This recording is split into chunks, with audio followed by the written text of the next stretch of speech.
তাহলে কি সত্যি লামিন ইয়ামালের গার্লফ্রেন্ড ইনেস গার্সিয়া একজন গোল্ড ডিগার, নাকি পুরো ইন্টারনেটটাই না জেনে একটা গল্প বানিয়ে ফেলেছে? কারণ এতদিন চুপ থাকার পর এবার প্রথমবার নিজের মুখ খুলেছে ইনেস।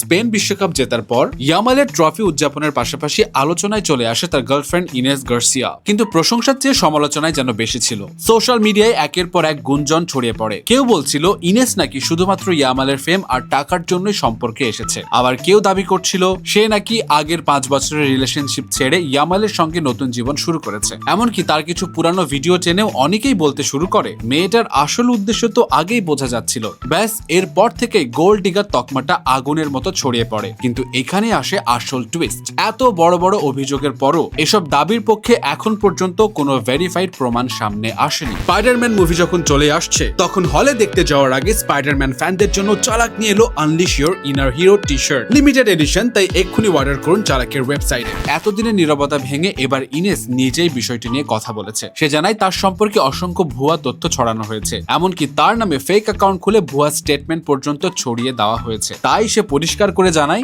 তার একমাত্র অফিসিয়াল অ্যাকাউন্ট ইনস্টাগ্রাম আর টিকটক।